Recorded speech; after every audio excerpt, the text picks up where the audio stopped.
வேள்பாரி பகுதி 88. ஒளிவடிவம் சண்முகசுந்தரம்.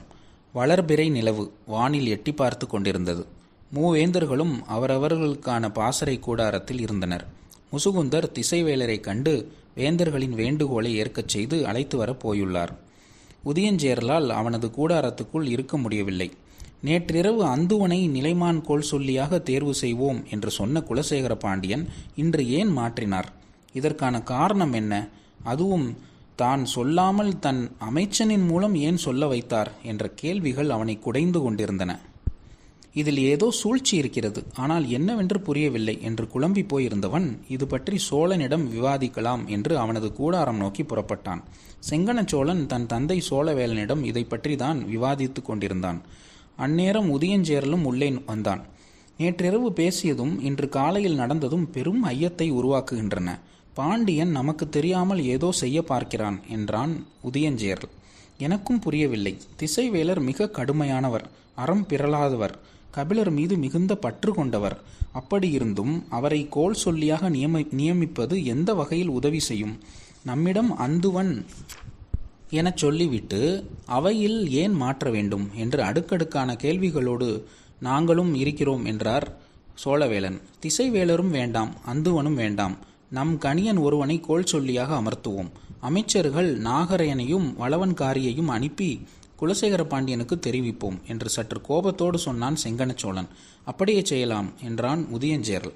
அவசரப்பட வேண்டாம், சற்று பொறுத்திருப்போம். ஏன் நம்மிடம் தெரிவிக்காமல் திசைவேலரின் பெயரை சொன்னார் குலசேகர பாண்டியன்? அந்த காரணம் நமக்கு தெரிய வேண்டும். அதற்கு ஏற்பதான் நம்முடைய அடுத்த கட்ட செயல்பாடு அமைய வேண்டும் என்றார் சோழவேலன். அதற்குள் திசைவேலர் நிலைமான் கோல் சொல்லியாக பொறுப்பேற்று போரை தொடங்கி விடுவாரே. மெல்லிய சிரிப்போடு சோழவேலன் சொன்னார். திசைவேலர் அறம் பிறளாதவர். போரின் விதிமீறலை அவரால் பொறுத்து கொள்ள முடியாது. நிலைமான் கோல் சொல்லி பொறுப்பிலிருந்து அவராக வெளியேறி செல்ல ஒரு வீரன் தொடுக்கும் அம்பு போதும் என்றார். அனுபவமேறிய மனிதர்களின் சிந்தனை தனித்துவமிக்கதுதான் என தோன்றியது உதியஞ்சேரலுக்கு. தன் தந்தையின் கருத்தை சரியென ஒப்புக்கொண்டான் செங்கனச்சோழன். குலசேகர பாண்டியனின் செயலுக்கு காரணம் என்ன என்பதை அறிவதுதான் இப்போது முக்கியம் என்பதில் அனைவரும் உடன்பட்டனர்.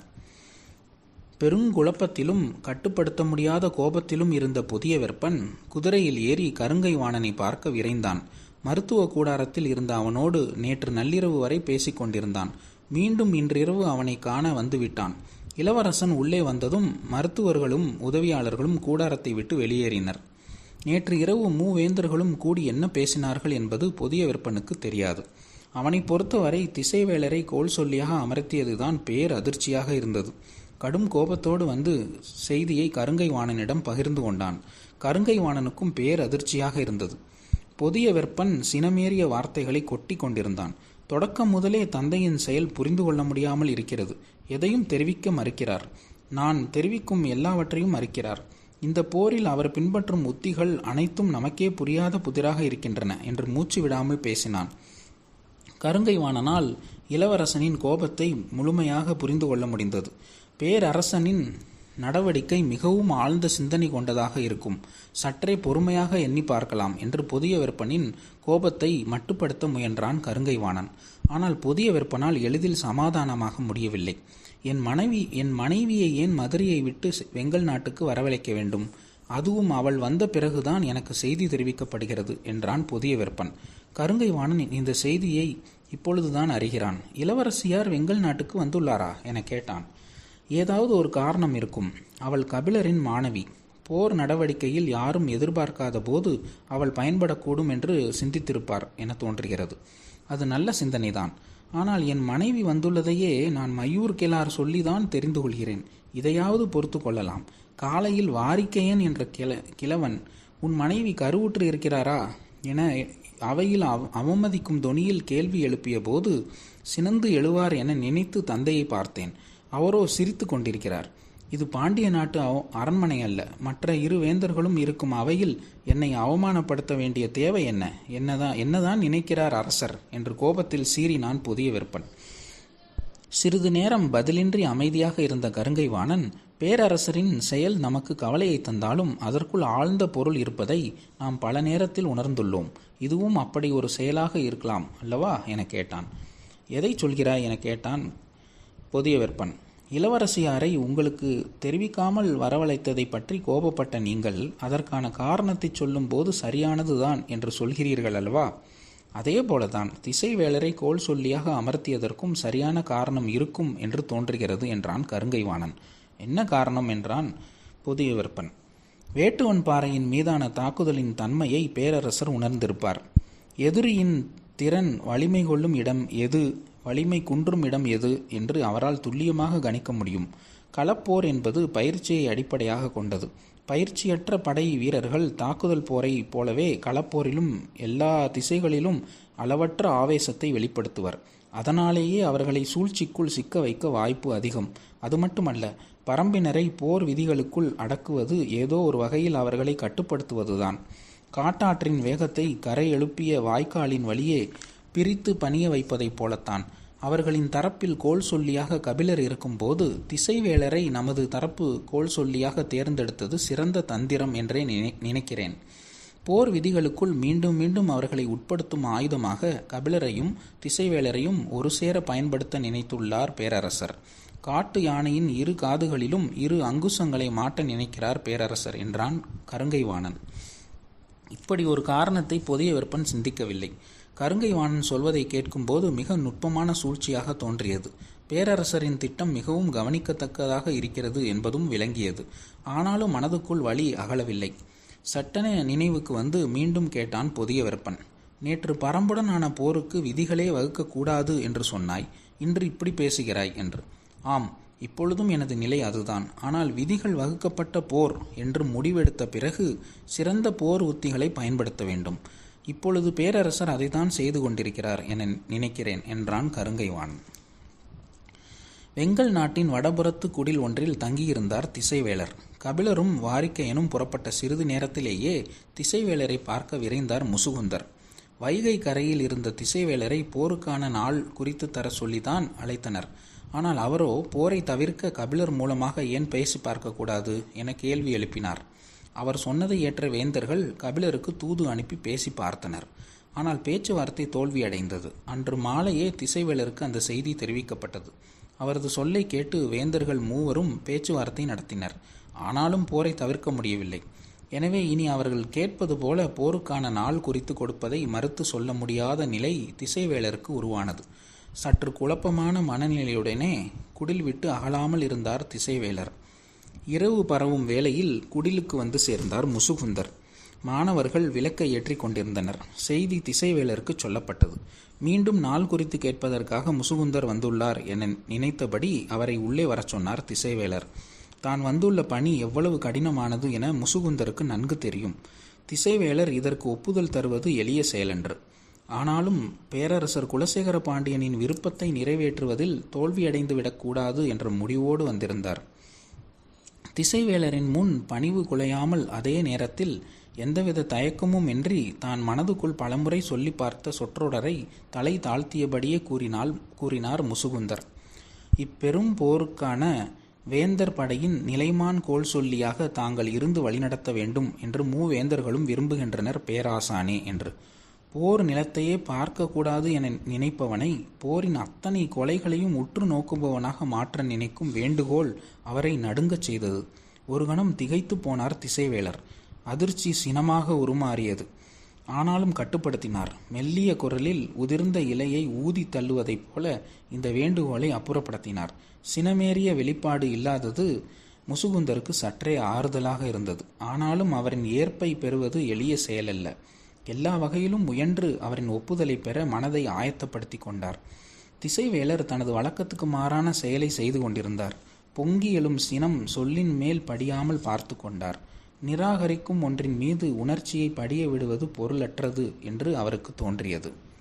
முழுமுற்றாக நிராகரிப்பதற்கும் நிராகரிக்கும் காரணத்தை விளக்குவதற்கும் நுட்பமான இடைவெளி உண்டு. கண்ணுக்கு தெரியாமல் ஒரு படி கீழிறங்கும் செயல் அது. திசைவேளர் நிராகரிக்கும் ஒற்றை சொல்லை மட்டுமே இயல்பான தொனியில் சொல்லிக் கொண்டிருந்தார். எப்படியாவது அதற்கான காரணத்தை விளக்கும் இடத்துக்கு அவரை வரவழைத்து விட வேண்டும் என முயன்றார் முசுகுந்தர். திசைவேளர் போன்ற பேராசானை துளி துளியாகத்தான் கரைக்க முடியும். இந்த போரில் தனக்கு வழங்கப்பட்ட மிக கடினமான பணி இதுவாகத்தான் இருக்கும். இத்தனை ஆண்டுகால அனுபவத்தை உருத்திரட்டி எதை சொன்னால் திசைவேலரின் சொற்கள் கனிவு கொள்ளுமோ அதற்கான வெக்கையை உருவாக்கும் காரணத்தை தேர்வு செய்து கூறினார் முசுகுந்தர். போரின் அறத்தை சிறந்த கோல் சொல்லிகளால் மட்டுமே நிலைநிறுத்த முடியும். எனவே நீங்கள் மூவேந்தர்களின் கூட்டுப்படைக்கு நிலைமான் கோல் சொல்லியாக இருந்து இந்த போரை அறவிதிகள் மீறாமல் நடத்தி தர வேண்டும் என்றார். நீண்ட அமைதிக்கு பிறகு திசைவேலர் கூறினார், அறம் பேண பொது இடமன்று போர்க்களம். அது நம்மை இரக்கமற்ற மனநிலைக்குள் முழுமுற்றாக மூழ்க வைக்கும். எனவே இந்த வேண்டுகோளை என்னால் ஏற்க முடியாது என்றார். இந்த இடத்துக்கு அவரை வரவழைக்கத்தான் இவ்வளவு முயன்றார் முசுகுந்தர். கரைய தொடங்கிய ஒன்று மறுபடியும் தனக்குத்தானே உறைந்து இறுகுவது எளிதன்று. இனி வெக்கையின் அடர்த்தியை வெப்பத்தின் இளம் சூடாக மாற்ற முயன்றார் முசுகுந்தர். ஏற்றுக்கொள்ளப்பட்ட பொது விதிகளைத்தானே முன்னோர்கள் அறம் என வகைப்படுத்தினர். நாற்றங்காலின் அறமும் அறுவடை களத்தின் அறமும் செயலின் வழியேதானே வெவ்வேறானவை. வரையறுக்கப்பட்ட கடமையின் அடிப்படையில் அவற்றுக்குள் வேறுபாடு ஏதும் இல்லையே. பயிரை நடுவதும் பயிரை அறுப்பதும் சமநிலை கொண்ட செயல்பாடுகள் என்பதே அறத்தின் குரல். அப்படி இருக்க பொது இடம் என்றோ போர்க்களம் என்றோ வேறுபடுத்துவது பொருளற்றது தானே பேராசானே என்றார். முசுகுந்தரே, விதிகளும் அற உணர்வும் எப்பொழுதும் பொருந்தி போவதில்லை. விதிகள் சமமான தோற்றத்தை உருவாக்க நினைப்பவை. அற உணர்வு சமமற்றவற்றின் நியாயத்தை பற்றி நிற்பவை. போருக்கு தேவை போர் விதிகள்தான். அவற்றை போரின் அறம் என சொல்வது அறிவுடைமையாகாது என்றார். சமமான அளவீடுகளை உருவாக்குவதே சமமற்றவற்றுக்கு எதிரான அறச்சிந்தனையின் வெளிப்பாடுதான். அதனால்தானே இந்த செயலில் தன்னை பொருத்தி கொள்வது கடமை என பெரும் புலவர் கபிலர் முன்வந்துள்ளார் என்றார். சற்றே அதிர்ந்தார் திசைவேலர். கபிலர் கோல் சொல்லியாக இருக்க முன்வந்துள்ளாரா என்று கேட்டார். ஆம், பரம்பின் தரப்பில் நிலைமான் கோல் சொல்லியாக இருக்கப் போகிறார் பெரும்புலவர் கபிலர். அதனால்தான் மூவேந்தர்களும் ஒருமித்த குரலில் பேராசானே தங்களுக்கான நிலைமான் கோல் சொல்லியாக இருக்க வேண்டும் என விரும்புகின்றனர் என்றார். விதிகள் நீரை ஒழுங்குபடுத்தும் வாய்க்காலை போன்றவை. ஆனால் கண்ணுக்கு தெரியாமல் நீரில் கரையக்கூடியவை. அதனால்தான் உருவாக்குபவனுக்கு பணியும் தன்மை விதிகளின் இயல்பாகிறது. ஆனால் அரண் எனப்பட்டது அனைவரையும் தீட்டி பார்த்து தன்னை நிலைநிறுத்தி கொள்வது. உங்கள் பேரரசர்களை நன்றாக சிந்தித்து கொள்ள சொல்லுங்கள். நான் போரின் விதிகளை நிலைநிறுத்தும் கோல் சொல்லியாக செயல்படேன். அரணை நிலைநிறுத்தும் கோல் சொல்லியாகவே செயல்படுவேன். அது வெற்றியின் சுவைக்கு உவப்பானது அன்று என்றார். முழுமுற்றாக மறுத்து கொண்டிருந்த திசைவேலர் இவ்வளவு இறங்கி வந்ததும் இறுக பற்றி கொள்ள நினைத்தார் முசுகுந்தர்.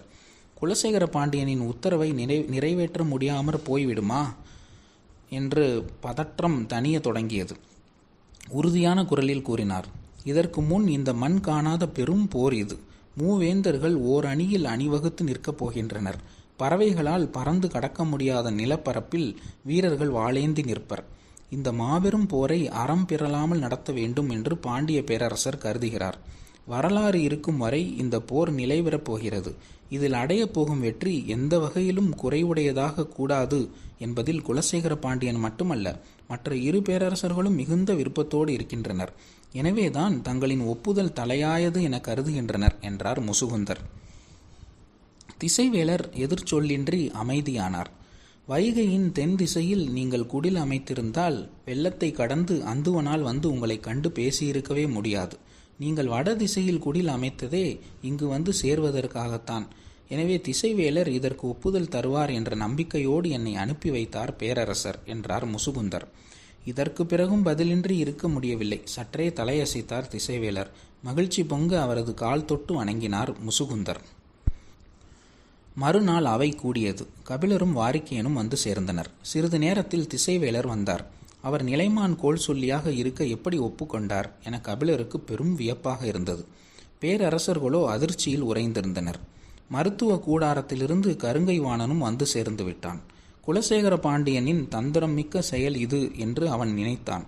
ஆனால் குலசேகர பாண்டியனோ ஏறக்குறைய கலங்கிய நிலையில் இருந்தார். நேற்று நடுப்பகலில் பேச்சுவார்த்தை முடிந்ததும் அப்படியே போய் மயங்கி தூங்கியவர்தான் நள்ளிரவுதான் எழுந்தார். அதன் பிறகுதான் என்ன நடந்தது என கேட்டறிந்தார். நிலைமான் கோல் சொல்லியாக திசைவேலரை தேர்வு செய்ததை கேள்விப்பட்டு நடுங்கி போனார் குலசேகர பாண்டியன். எப்படி இது நடந்தது என அவைக்குள் இருந்த பணியாளர்களிடம் மீண்டும் மீண்டும் கேட்டார். தான் எப்படி ஒப்புதல் கொடுத்தோம் என்பது அவருக்கு புரியவே இல்லை. முசுகுந்தர் எங்கே என கேட்டார். திசைவேலரிடம் ஒப்புதல் பெறப் போயுள்ளார் என்று தெரிவித்தனர். இவ்வளவு குழப்பங்களுக்கு பிறகும் அவருக்கு இருந்த நம்பிக்கை திசைவேலர் இந்த ஆலோசனையை ஏற்றுக்கொள்ள மாட்டார் என்பதுதான். எனவே நாம் முன்னரே தெரிவித்தபடி நாளை காலை அந்துவனை நிலைமான் கோல் சொல்லியாக தேர்வு செய்துவிடலாம் என நினைத்து அந்துவனுக்கும் செய்தி சொல்லி ஆயத்த நிலையில் இருக்கச் சொன்னார் குலசேகர பாண்டியன். ஆனால் அதிகாலையில் தான் செய்தி வந்தது, திசைவேலர் ஒப்புதல் வழங்கிவிட்டார் என்று. குலசேகர பாண்டியனுக்கு செய்தி சொல்லப்பட்ட அதே நேரத்தில் மற்ற இரு பேரரசர்களுக்கும் செய்தி சொல்லப்பட்டு விட்டது. குலசேகர பாண்டியனால் நம்பவே முடியாத செய்தியாக இது இருந்தது. போர் தொடங்க நாள் குறித்து கொடுக்க சொன்னதற்கே அவ்வளவு தயங்கிய அவர் கோல் சொல்லியாக இருக்க எப்படி ஒப்புக்கொண்டார் என்பது பெரும் கேள்வியாக இருந்தது. தனக்கு என்ன நேர்ந்தது என்பதும் தன்னை சுற்றி என்ன நடக்கிறது என்பதும் புரிபடாத நிலையில் மீள முடியாத குழப்பத்தில் மூழ்கினார் குலசேகர பாண்டியன். இந்த சிக்கலை எப்படி கையாள்வது என்பதை பற்றி முடிவெடுக்க மிக குறைந்த நேரமே இருந்தது. அவையில் நான் சொன்னதை நானே மறுத்தாலோ மாற்றி கூறினாலோ அது பெரும் பிழையாகிவிடும். வரும் நாட்களில் மூவேந்தர்களின் கூட்டு முடிவுகள் நம்பகத்தன்மையை இழக்க நானே காரணமாகி விடுவேன். எனவே அந்துவனை பற்றிய புதிய செய்திகள் காலையில்தான் தெரிய வந்தன. அவன் ஆபத்து நிறைந்தவன். அதனால் திசைவேலரை தேர்வு செய்ய எண்ணினேன். ஆனால் முன்கூட்டி தெரிவிக்க முடியாமற் போய்விட்டது என்று சொல்லி சமாளிக்கலாம் என்று முடிவுக்கு வந்தார். எனக்கு என்ன நேர்ந்தது? சற்றே நினைவு தவறி மீண்டது போல் உள்ளது. காலையில் உண்ட உணவால் அப்படி ஆகுமா? இது தற்செயலா அல்லது யாராவது திட்டமிட்டப்பட்டதா என்று அவருள் கேள்விகள் பல எழுந்தபடியே இருந்தன. அனைத்தையும் தீவிரமாக விசாரிப்பது என முடிவுக்கு வந்தார். நடந்துள்ள நிகழ்வுகள் அனைத்திலும் மிக துடிப்பாக செயல்பட்டுள்ளவர் முசுகுந்தர் தான். அவையில் திசைவேலரின் பெயரை சொன்னதும் நள்ளிரவு வரை அவருடன் வாதாடி ஒப்புதல் பெற்றதும் இப்போது அவைக்கு அழைத்து வந்துள்ளதும் முசுகுந்தர் தான். இவை அனைத்திலும் மிக தீவிரமாக அவர் செயல்பட்டுள்ளார். குலசேகர பாண்டியனின் ஐயம் முசுகுந்தரின் மீது படரத் தொடங்கியது. ஆனாலும் இப்போது நடக்க வேண்டியதில் மட்டும் கவனமாக இருப்போம் என்ற முடிவுடன் அவையில் அமர்ந்திருந்தார். திசைவேலரும் கபிலரும் ஒருங்கே அமர்ந்திருக்கும் பேரவை. மூவேந்தர்களும் அவர்களின் தளபதிகளும் அமர்ந்துள்ளனர். உடன் பரம்பு நாட்டு பெருங்கிழவர் வாரிக்கையன் இருந்தார். மாபெரும் மனிதர்களால் நிறைந்த அவை இது. வேட்டுவன்பாறைக்கு வந்து திரும்பிய திசைவேலரை இவ்வளவு விரைவாக போர்க்களத்தில் காண்போம் என்று கபிலர் எண்ணவில்லை. கவலை தோய்ந்த முகத்தோடு அவரை அருகில் சென்று வணங்கினார் கபிலர். அவரின் முக கவலையை உணர முடிந்தது. என்ன சொல்வதென்று சிந்தித்தபடி திசைவேலர் புலிமுன் ஆடா, புலிமுன் புலியா, புலிமுன் யானையா என்பதை இணைந்து கண்டறிய போகிறோமா என கேட்டபடி இருக்கையில் அமர்ந்தார். முகத்தில் பரவிய சிறு சிரிப்போடு தனது இருக்கையில் அமர்ந்தார் கபிலர். திசைவேலர் அமர்ந்ததும் போர் விதிகளுக்கான பேச்சுவார்த்தை தொடங்கியது. இதுவரை வழக்கத்தில் உள்ள விதிமுறைகளை கூறுங்கள் என்றார் திசைவேலர். குலசேகர பாண்டியனின் வலதுபுறமிருந்து முசுகுந்தர் எழுந்த அதே நேரத்தில் சோழவேளனின் பக்கத்தில் இருந்த வளவன்காரி கையில் ஏடுடன் எழுந்து முன்வந்தான். உள்ளே வந்து அமர்ந்ததிலிருந்து வாரிக்கையன் அவையில் உள்ள ஒவ்வொருவர் முகத்தையும் கூர்ந்து கவனித்துக் கொண்டிருந்தார். குழப்பமும் பதற்றமும் மிரட்சியுமாக முகங்கள் இருந்தன. மிகுந்த தெளிவோடு இருந்த ஒரே முகம் முசுகுந்தரின் முகம் மட்டுமே. குலசேகர பாண்டியன் இட்ட கட்டளைப்படி பேராசான் திசைவேலரின் ஒப்புதல் பெற்று அவரை அழைத்து வந்துவிட்டேன் என்ற மகிழ்வில் இருந்தார் முசுகுந்தர். ஆனால் தனக்கு எதிர் திசையில் இருந்த சோழ நாட்டு அமைச்சன் வளவன்காரி கையில் ஏட்டோடு முன்னகர்ந்து வந்தது அவருக்கு சற்றே அதிர்ச்சியாக இருந்தது. திரும்பி பேரரசரை பார்த்தார். குலசேகர பாண்டியன் கையை காட்டி முசுகுந்தரை இருக்கையில் அமரச் சொன்னார். நம்ப முடியாத அதிர்ச்சியோடு பின்னிருக்கையில் போய் அமர்ந்தார் முசுகுந்தர். வளவன்காரி போர் விதிகளை படிக்கத் தொடங்கினான். போர்க்களம் எதிரியை கொன்றளிக்கும் உரிமையை ஒவ்வொரு வீரனுக்கும் வழங்குகிறது. ஆனால் அந்த உரிமைக்கு சில கட்டுப்பாடுகளும் ஒழுங்குமுறைகளும் உண்டு. அதையே போர் விதிகள் என்கிறோம். படை என்பது இருதரப்புக்கு ஆனது. அதன் எண்ணிக்கை அவரவரின் வலுவை பொறுத்தது. எக்காரணம் கொண்டும் எண்ணிக்கையின் மீது இன்னொருவர் சம உரிமை கோர முடியாது. போர்க்களம் என்பது வெற்றி தோல்விகளை கண்டறியும் இடம். அதில் தீர்ப்பு சொல்ல யாரும் தேவையில்லை. வெற்றியோ தோல்வியோ அதை அடைகிறவனுக்கு அதுவே எல்லாவற்றையும் சொல்லிவிடும். நிலைமான் கோல் சொல்லிகள் போரை விதிமீறாமல் நடத்தி செல்வர். இப்பொழுது சொல்லப்படும் விதிகள் எல்லாவற்றையும் மீறாமல் இருக்க வேண்டியது இரு தரப்பின் பொறுப்பு. மீறப்பட்டதாக கோல் சொல்லிகள் கூறினால் அதுவே முடிவு. போர் என்பது நாள்தோறும் கோல் சொல்லிகளின் அறிவிப்புடன் தொடங்கும். அவர்களின் அறிவிப்புடன் முடிவுறும். அறிவிப்புக்கு முன்னரோ பிறகோ வானிலும் மண்ணிலும் போர் செயல்பாடுகள் எதுவும் இருக்கக்கூடாது. அறிவிப்புக்கு முன் நான் இழுக்கப்பட்டுவிட்டால் அந்த அம்பை மண்ணில் நோக்கிதான் விடுவிக்க வேண்டும். முடிவுறும் ஓசைக்கு பிறகு போர்க்களத்துக்குள் குதிரைகளை தாற்றுக்கோளால் அடித்து ஓட்டக்கூடாது. யானைகள் பிளிர பாகன்கள் அனுமதிக்கக்கூடாது. அந்த கணமே அனைத்தையும் நிறுத்துதல் வேண்டும். தாக்குதல் கண்டு புறமுதுகிட்டு ஓடுகிறவனையோ கைகூப்பி வணங்குகிறவனையோ அவிழ்ந்த தலைப்பாகையை சரி செய்கின்றவனையோ ஆயுதம் இழந்தவனையோ தாக்கக்கூடாது. காலாட்படையுடன் தான் மோத வேண்டும். அதேபோல குதிரைப்படையும் யானைப்படையும் தேர்ப்படையும் தம்மையொத்த படைகளுடன் மட்டுமே மோத வேண்டும். தேரை ஓட்டும் வளவனும் யானையை செலுத்தும் பாகனும் போர்க்களத்தில் இருந்தாலும் அவர்கள் போர் வீரர்கள் அல்லர். எனவே அவர்கள் ஆயுதங்களை தொடக்கூடாது. அவர்களின் மேல் ஆயுதங்களை பயன்படுத்தக்கூடாது. ஆயுதங்களில் விலங்கினங்களின் நஞ்சையோ தாதுக்களின் நஞ்சையோ பயன்படுத்துதல் கூடாது. இதுவரை படிக்கப்படுவதை கேட்டுக்கொண்டிருந்த வேந்தர்கள் மூவரும் நஞ்சினை பற்றி கூறும்போது ஒருவரை ஒருவர் திரும்பி பார்த்தனர். இது பொதுவாக எல்லா போர்களிலும் உள்ள விதிதான். ஆனால் எந்த போரிலும் திசைவேலர் போன்ற மாமனிதர் நிலைமான் கோல் சொல்லியாக இருந்ததே இல்லை. எனவே இந்த விதி படிக்கப்படும் போது சற்றே கலக்கமாக இருந்தது. எண்ணற்ற நஞ்சின் வகைகள் மூவேந்தர்களின் படை கொட்டில்களிலும் பயன்படுத்த ஆயத்தமாக இருந்தன. நஞ்சினை பற்றிய பேச்சு வந்ததும் குலசேகர பாண்டியனின் நினைவு நேற்றைய நிகழ்வுக்குள் போனது. எனக்கு கொடுத்த சுவை நீரில் நஞ்சேதும் கலக்கப்பட்டிருக்குமோ, அதனால்தான் தான் நினைவு பிறந்தவனாக மாறிவிட்டேனோ என்று எண்ணினார். இந்த எண்ணம் தோன்றிய மறுகணமே கடந்த முறை கபிலர் வந்தபோது கருங்குரங்கின் செயலை கண்டு சுவை நீரில் நஞ்சு கலந்துள்ளது என சேரன் பதறியது நினைவுக்கு வந்தது. தொடர்ந்து ஏதோ ஒரு முயற்சி இங்கே நடந்து வருகிறது என்ற எண்ணம் உறுதியானது. அது யாராக இருக்கும் என்ற சிந்தனைக்குள் இருந்து குலசேகர பாண்டியனால் எளிதில் வெளிவர முடியவில்லை. போர் விதிகளை முழுமையாக படித்து முடித்த வளவன்காரி இறுதியாக விதிகளுக்கு எதிராக போர் தொடுத்தல் பெருங்குற்றம், எந்த தரப்பு விதிகளை மீறி செயல்பட்டது என நிலைமான் கோல் சொல்லிகள் கூறுகின்றனரோ அந்த தரப்பு தண்டனையை தாழ்ந்து பெற வேண்டும். இனி போருக்கான களத்தையும் போருக்கான காலத்தையும் நிலைமான் கோல் சொல்லிகள் அறிவிப்பர் என்று முடித்தான் வளவன்காரி. வேந்தர்களின் முகங்கள் பெருங்கலக்கத்தில் இருந்தன. முதல் நாள் இரவு குலசேகர பாண்டியன் சொன்னதே அனைவருக்கும் நினைவில் ஓடியது. இந்த போரின் வெற்றியை தீர்மானிப்பதில் போர்க்களம் அமையப்போகும் இடத்துக்கு முக்கிய பங்குண்டு. தாங்கள் நினைத்த இடத்தில் களத்தை தேர்வு செய்ய எல்லா ஏற்பாடும் செய்திருந்தார் குலசேகர பாண்டியன். ஆனால் இப்போது நிலைமான் கோல் சொல்லியாக வந்திருப்பது திசைவேலர். அவர் முடிவு செய்யும் இடமே போர்க்களமாக போகிறது. சற்றே கலக்கத்தோடு மற்ற வேந்தர்கள் குலசேகர பாண்டியனை பார்க்க அவரது முகமோ பெரும் கலக்கம் கொண்டிருந்தது. நானும் கபிலரும் போர்க்களத்தை தேர்வு செய்ய முன் செல்கிறோம்.